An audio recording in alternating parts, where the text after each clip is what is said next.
नमस्कार। अपना प्रदेश उत्तर प्रदेश देख रहे हैं आप। आपके साथ में हूँ खुशबू पांडे। बुलेटिन की शुरुआत करेंगे बड़ी और अहम जानकारी के साथ करेंगे। राजधानी लखनऊ से बड़ी खबर आ रही है, उससे आपको रूबरू कराएंगे। इंदिरा गांधी प्रतिष्ठान में छात्रवृत्ति वितरण कार्यक्रम का आयोजन किया जाएगा। सुबह 11 बजे सीएम योगी पहुंचेंगे, यानी अब से कुछ ही देर बाद मुख्यमंत्री पहुंचने वाले हैं। आईजीबीपी और प्रदेश के 4 लाख प्लस छात्र छात्राओं को यहाँ पर छात्रवृत्ति मिलेगी। मुख्यमंत्री के साथ सरकार के कई मंत्रियों की मौजूदगी रहने वाली है। छात्रवृत्ति वितरण प्रणाली में आज ऐतिहासिक बदलाव भी होगा। सितंबर महीने में वितरित की जा रही है छात्रवृत्ति। इस वक्त की बड़ी खबर से आपको रूबरू करा रहे हैं। बड़ा अपडेट राजधानी लखनऊ से आपको बता रहे हैं। प्रदेश के 4 लाख प्लस छात्र छात्राओं को आज मुख्यमंत्री की ओर से छात्रवृत्ति दी जाएगी। मुख्यमंत्री के साथ सरकार के कई बड़े मंत्री मुख्यमंत्री के साथ रहेंगे। सितंबर महीने में वितरित की जा रही है छात्रवृत्ति और ये बेहद महत्वपूर्ण है। इंदिरा गांधी प्रतिष्ठान में छात्रवृत्ति कार्यक्रम का आयोजन किया जा रहा है और अब से कुछ ही देर बाद मुख्यमंत्री इस कार्यक्रम में पहुंचेंगे और प्रदेश के तकरीबन 4 लाख से ज्यादा छात्र छात्राओं को छात्रवृत्ति मिलेगी। मुख्यमंत्री अब से कुछ ही देर बाद पहुंचेंगे और इस कार्यक्रम में शामिल होते हुए नजर आएंगे। इसी खबर पर ज्यादा जानकारी के साथ राजधानी लखनऊ से हमारे सहयोगी अनूप कुमार सिंह जुड़ रहे हैं। अनूप, आप जिस तरह से कार्यक्रम का आयोजन है, अब से कुछ ही देर बाद मुख्यमंत्री वहां पर पहुंचने वाले हैं, तैयारियां किस तरह की है और आज तकरीबन 4 लाख से ज्यादा छात्र छात्राओं को छात्रवृत्ति मिलने वाली है, क्या अपडेट?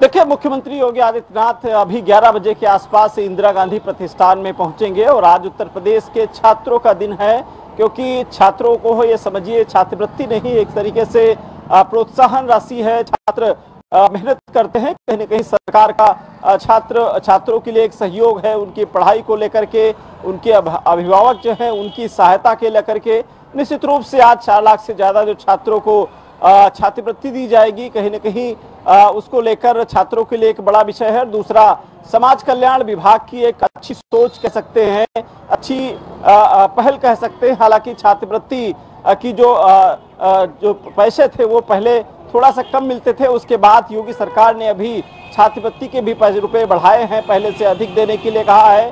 दूसरा, तमाम ऐसे प्रतियोगिता परीक्षाएं हैं, चाहे बीटेक की बात करें या फिर तमाम हायर एजुकेशन के जो छात्र हैं, उनको भी छात्रवृत्ति के लिए सरकार ने उनको इसी तरीके से छात्रवृत्ति दे रही है निश्चित रूप से। दूसरा, बात करेंगे कि अभी तमाम ऐसे जो छात्र हैं, करीब 6 लाख से ज्यादा ऐसे छात्र अभी बाकी हैं जिनको उनको छात्रवृत्ति नहीं मिल पाई है। उन पर भी कहीं न कहीं योगी सरकार प्रयास कर रही है। मुझे लगता है आज जो योगी की कैबिनेट बैठक होने वाली है 5 बजे के आसपास, उसमें ये प्रस्ताव रखा जा सकता है कि जो छात्र बचे हैं उनको छात्रवृत्ति देने के लिए जो छात्रवृत्ति का पोर्टल है उसको फिर से ऑनलाइन खोला जाए, उसका लॉक है हटाया जाए और जो 6 लाख से ज्यादा जो बच्ची जो छात्रवृत्ति से वंचित रह गए हैं उनका उसमें नाम भरा जाए, वो अपना आवेदन करे, तमाम जो शर्त नियमों के अनुसार उसके आवेदन के बाद उनको भी छात्रवृत्ति दी जाए। समझिए, मुख्यमंत्री योगी आदित्यनाथ की दूरगामी सोच है कि अगर छात्र को छात्रवृत्ति मिलेगी, कोई वंचित नहीं रहेगा, तो आने वाले समय में जो छात्र हैं वो मेहनत करेंगे, पारदर्शी परीक्षा के अनुसार उनकी मेहनत जो है सफल होगी और सरकार का सहयोग मिलेगा।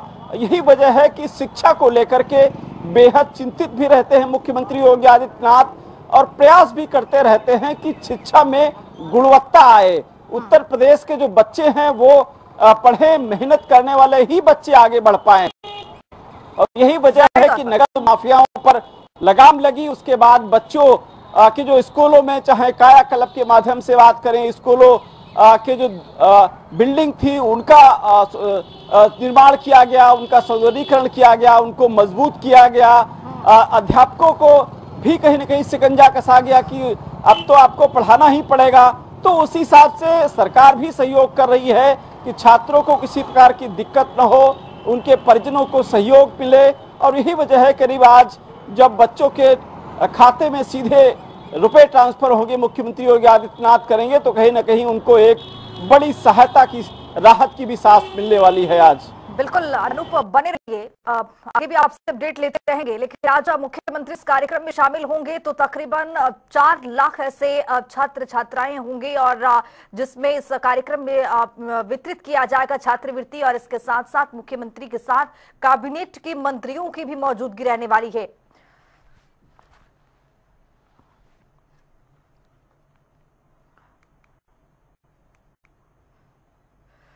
तो राजधानी लखनऊ से एक और बड़ी खबर आ रही है, उससे आपको अपडेट करवाएंगे। बड़ी खबर, यूपी कैबिनेट की आज महत्वपूर्ण बैठक है। इस वक्त की बड़ी खबर, शाम 5 बजे कैबिनेट की बैठक होगी। कई महत्वपूर्ण प्रस्ताव पर आज मुहर लगने की संभावना है। तो स्कॉलरशिप पोर्टल खोलने पर भी आज बड़ा प्रस्ताव आ सकता है।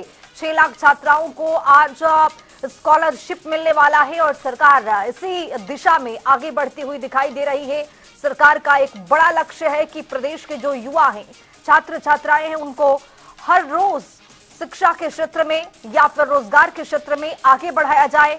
और आज कैबिनेट की बैठक है जिसमें कई ऐसे प्रस्ताव हैं जिन पर मुहर लगने की भरपूर संभावनाएं जताई जा रही हैं।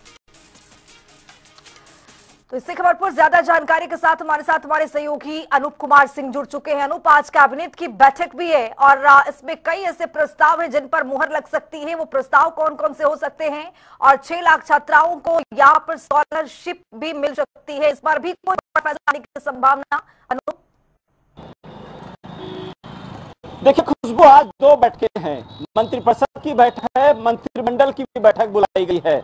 पहले योगी की कैबिनेट बैठक होगी। बैठक में तमाम प्रस्तावों पे मुहर लग सकती है, वो चाहे समाज पंचायती राज विभाग की बात करें या फिर जो स्कॉलरशिप की हम लोग बात करते हैं। स्कॉलरशिप में करीब 6 लाख से ज्यादा जो बच्चे हैं वो वंचित रह गए थे, अपने फॉर्म नहीं भर पाए थे, और एक फॉर्म भरने का एक समय सीमा निर्धारित होती है।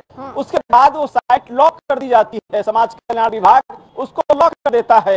मुख्यमंत्री योगी आदित्यनाथ की आज की कैबिनेट बैठक में एक बड़ा प्रस्ताव आ सकता है कि वो जो साइट है जिसमें जो अभ्यर्थी है आवेदन करता है छात्रवृत्ति को लेकर के, वो फिर से खोली जाए, और बाकी जो बच्चे जो छात्र हैं करीब 6 लाख से ज्यादा, उनको भी स्कॉलरशिप दिया जाए और वो आवेदन कर सकें। इसकी पहले जब बैठक एक हुई थी जिसमें मुख्यमंत्री योगी आदित्यनाथ ने इस बात को इच्छा भी जाहिर की गई थी कि जो बाकी जो बच्चे छात्र हैं उनको भी स्कॉलरशिप मिलनी चाहिए, तो एक बड़ा प्रस्ताव पास हो सकता है। दूसरा, पंचायती राज से बड़ा प्रस्ताव पास हो सकता है। आगे आने वाले समय में पंचायत के चुनाव होने वाले हैं, जो उसको लेकर के कुछ प्रस्ताव पास हो सकता है। उसके बाद सभी मंत्रियों की एक बैठक बुलाई गई है। खुशबू, समझिए कैबिनेट बैठक के साथ में स्वतंत्र प्रभार के जो मंत्री होंगे वो भी इस बैठक में शामिल होंगे। राज्य मंत्री, उनको भी इस बैठक में बुलाया गया है। बैठक में 2-3 मुद्दों पर एक बड़ी चर्चा होने वाली है। सबसे पहले एमएलसी 11 सीटों पर उत्तर प्रदेश में एमएलसी के चुनाव होने हैं। शिक्षक एमएलसी, स्नातक एमएलसी, उसको लेकर जहां एक तरफ भारतीय जनता पार्टी संगठन की तैयारी चल रही है, तो दूसरी तरफ उत्तर प्रदेश में सभी मंत्रियों विधायकों की भी जिम्मेदारी तय कर दी जाएगी कि अपने अपने क्षेत्र में किस तरीके से जो स्नातक जो नागरिक हैं उनके पहले वोट बनवाने होते हैं, उसके बाद वो वोट पड़ते हैं। भारतीय जनता पार्टी कोशिश करेगी कि 11 की 11 सीटों पर अपनी जीत दर्ज करे। हालांकि पिछले चुनाव जब शिक्षक एमएलसी, स्नातक एमएलसी के हुए थे उसमें भारतीय जनता पार्टी को बढ़त मिली थी, लेकिन इस बार भी कोशिश करेगी कि 11 से 11 सीटों पर उस पर जीत हो, और किस तरीके से तमाम जो वोटरों को यहाँ पर बनवाया जाए, उनको जनसंपर्क किया जाए। दूसरा, अभी जो सेवा सप्ताह चल रहा है प्रधानमंत्री के जन्मदिन से 2 अक्टूबर तक चलना है जी, उसमें तमाम कार्यक्रमों का आयोजन किया गया है। मिशन शक्ति एक बड़ा अभियान चल रहा, उसको लेकर सबकी जिम्मेदारी तय कर दी गई है। तो इस बैठक में ऐसे तमाम जो अभियान है उनको और गति देने के लिए सरकार के जो मंत्री हैं उनकी सहभागीदारी देने के लिए समाज में इन सब चीजों पर एक विस्तृत चर्चा भी हो सकती है। और पिछले बैठक में जो मंत्रियों की बैठक हुई थी जिसमें तमाम दिशा निर्देश दिए गए थे उसमें मुख्यमंत्री योगी आदित्यनाथ सीधे रूबरू हो सकते हैं। तमाम जो विभाग हैं उनका प्रेजेंटेशन भी मुख्यमंत्री ले चुके हैं, उस पर भी मंत्रियों को एक उनसे बातचीत कर सकते हैं कि उनके विभाग में किस तरीके से काम चल रहा है। यानी योगी की कैबिनेट बैठक के बाद जब मंत्रि परिषद की जब बैठक होगी, मंत्रिमंडल की जब बैठक होगी, तो निश्चित रूप से कई बिंदुओं पर चर्चा होगी और तमाम विषयों पर बात भी हो सकती है। बहुत शुक्रिया अनूप तमाम जानकारी के साथ जुड़ने के लिए। तो आज यूपी कैबिनेट की महत्वपूर्ण बैठक है, शाम 5 बजे ये बैठक आयोजित की जाएगी और इसमें तमाम कैबिनेट के मंत्रियों की मौजूदगी रहेगी। और खबर ये भी है कि 6 प्रस्ताव पर मुहर लग सकती है और स्कॉलरशिप हो, पेपर लीक हो या फिर शिक्षा के क्षेत्र में किस तरह से आगे प्रदेश को और बढ़ाना है और पेपर लीक पर किस तरह से शिकंजा को कसना है, इस पर भी आज बातचीत हो सकती है।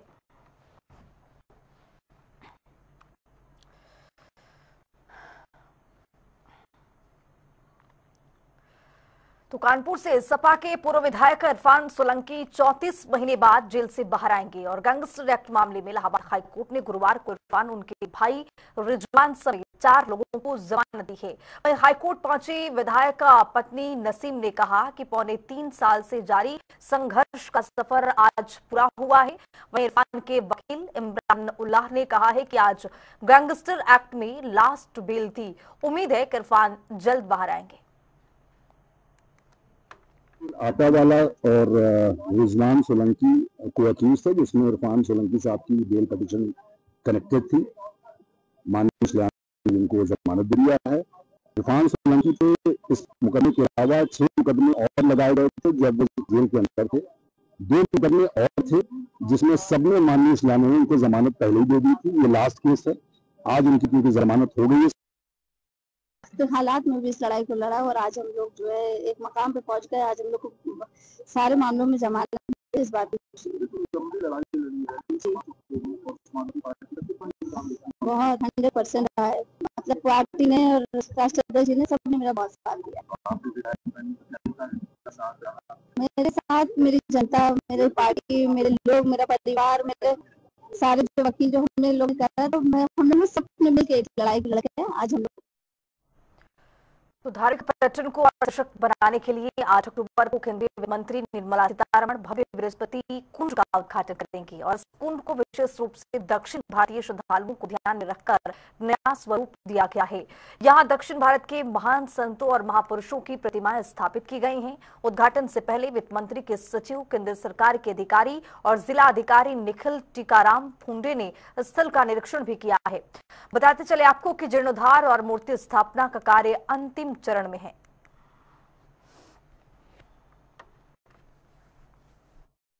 8 अक्टूबर को यहाँ पर कार्यक्रम होना है बड़ा, उसी के दृष्टिगत कार्य में गति लाने के लिए और फिनिशिंग देने के लिए इंस्ट्रक्शंस दिए गए हैं। जो 8 तारीख का कार्यक्रम है उसमें केंद्र में माननीय वित्त मंत्री श्री निर्मला सीतारमण जी और माननीय मुख्यमंत्री जी का आगमन होना है। उसी कार्यक्रम के दृष्टिगत केंद्र सरकार से, वित्त विभाग से भी अधिकारी यहाँ मौजूद रहे और उन्होंने भी हमारे साथ जो है साइट का इंस्पेक्शन किया।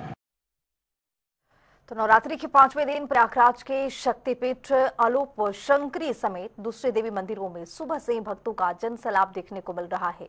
लोग सुबह से ही देवी मां के दर्शन पूजन कर उनसे अपनी कामनाएं, मनोकामनाएं पूरी होने के लिए आशीर्वाद मांग रहे हैं।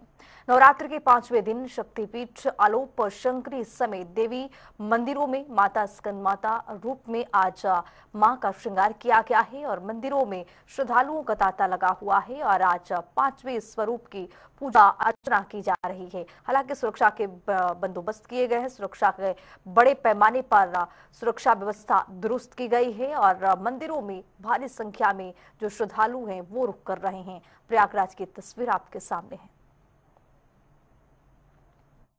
नवरात्र पर जहाँ देवी के मंदिरों में भीड़ लग रही है और लगातार हम आपको शक्तिपीठ मंदिरों के दर्शन करा रहे हैं। बता दें आपको आज हम लेके आए हैं आलोक शंकरी मंदिर, जहां आप देख सकते हैं नवरात्र के 5वें दिन भी भक्तों की भीड़ लगी है। लोग पूजा अर्चना दर्शन करने के लिए यहाँ पहुंच रहे हैं। फिलहाल हम पहले लोगों से बात कर लेंगे कि उनमें कितना उत्साह, आप लोग यहाँ आए दर्शन करने, कितना उत्साह है? हमें बहुत उत्साह है, माँ जगदम्बी के आलोक सुंदरी माता रानी का दर्शन करना है, बहुत अच्छा लग रहा है। ये बताइए कि यहाँ की व्यवस्थाएं कैसी है? लंबी लंबी कतारें क्या? बहुत बढ़िया है यहाँ का देखता, हम तो यही लोकल के हैं, मैं तो असम में देखता रहता हूँ। यहाँ की सब जगह रहने व्यवस्थाएं अच्छी है, महिलाएं हैं, बच्चे हैं, हर कोई दर्शन करने पहुंचे। सबसे खास बात आपको बता दें, इस मंदिर की खासियत ये है कि यहाँ पर माता की कोई भी मूर्ति नहीं है, पालने के स्वरूप में माता की यहाँ पूजा अर्चना की जाती है। सबसे खास बात यही है कि माँ के आशीर्वाद लेने लोग पहुंचते हैं। और यहाँ पर 51 शक्तिपीठों में से एक है माँ आलोक शंकरी का मंदिर, जहाँ पालने के स्वरूप में पूजा होती है। यहाँ मंदिर के पुजारी दीदी हम उनसे भी बात कर लेते हैं, सिर्फ उनसे भी बात करेंगे और जानेंगे किस तरह से मान्यता है। ये बताइए, 51 शक्तिपीठों में से एक है आलोक शंकरी मंदिर, क्या ये यहाँ पे शक्ति माता के दाहिने हाथ की हथेली गिर के यहाँ विलुप्त हो गई थी। और खास बात यह है कि हर शक्तिपीठों में से माता की अलग अलग विग्रह है, अलग अलग मूर्ति है। यहाँ पे माता की कोई विग्रह, कोई मूर्ति नहीं है। यहाँ पे पालने की पूजा होती है, पालना माता जी का आसन है, इसी आसन माता निराकार अवस्था में विराजमान होती है और इसी की पूजा श्रद्धा है, यही लोग जो है मानते हैं। लेकिन आपने सुना कि किस तरह से लोगों की आस्था माँ का आसन है, पालना, और यहाँ आप देख सकते हैं किस तरह से महिलाएं हैं, बच्चे हैं, बूढ़े हैं, हर कोई दर्शन कर रहे हैं माँ के और आशीर्वाद प्राप्त कर रहे हैं। और लोगों में एक उत्साह देखने को मिल रहा है। जिस तरह से आलोक शंकरी मंदिर में लोग पहुंचते हैं, लंबी कतारें होती है और फिर भी लोग यहाँ पहुंचकर माँ के दर्शन कर रहे हैं, पूजा अर्चना कर रहे हैं। और सबसे बड़ी बात है, विश्व का एक ऐसा इकलौता ये मंदिर है जहाँ पर माँ की कोई मूर्ति नहीं होती है। यहाँ पर पालने के स्वरूप में माँ की पूजा अर्चना होती है और 9 दिन भक्तों की भीड़ लगी होती है और भक्तों में काफी उत्साह है। और यहाँ की व्यवस्थाएं की भी जो व्यवस्था है उसकी भी यहाँ लोग तारीफ करते नजर आए हैं और हर कोई अपनी बारी का इंतजार कर रहा है, माँ के दर्शन कर रहा है और माँ से सुख समृद्धि की कामना कर रहा है। वीडियो जर्नलिस्ट सामू कुशवाहा के संग सैयद मोहम्मद आमिर, प्रयागराज। तो वाराणसी के जैतपुरा स्थित प्राचीन बागेश्वरी मंदिर में मां स्कंद माता की भव्य मूर्ति भक्तों की आस्था का केंद्र बन गई है। आज सुबह से ही मंदिर में भक्तों की भीड़ उमड़ रही है, जो मां के दर्शन और पूजन के लिए लंबी कतारों में भक्त लाइनों में खड़े दिखाई दे रहे हैं। भक्तों का मानना है कि मां अपने भक्तों की हर मनोकामना पूर्ण करती हैं। नवरात्र का 5वां दिन, नवरात्र के 5वें दिन माँ स्कंद माता का दर्शन होता है। नवरात्र के 5वें दिन स्कंद माता अपने पुत्र कुमार कार्तिकों को अपने गोद में लेकर विराजमान है, जो जैतपुरा के माँ बागेश्वरी देवी मंदिर स्थित है, उसमें विराजमान है। आज नवरात्र के 5वें दिन तारकासुर नामक राक्षस का वध करने के लिए माता पार्वती ने अपने स्कंद माता का स्वरूप लिया, जिसमें कार्तिकेय जी को प्रशिक्षित ज्ञान दिया, जिससे उन्होंने तारकासुर का वध किया। तो मिर्जापुर में मां विंध्यवासिनी का 5वें दिन स्कंद माता के रूप में पूजन अर्चना किया जा रहा है। यहाँ भी सुबह से ही भक्तों का जनसैलाब देखने को मिल रहा है। लोग दर्शन करने के लिए भारी संख्या में पहुंच रहे हैं।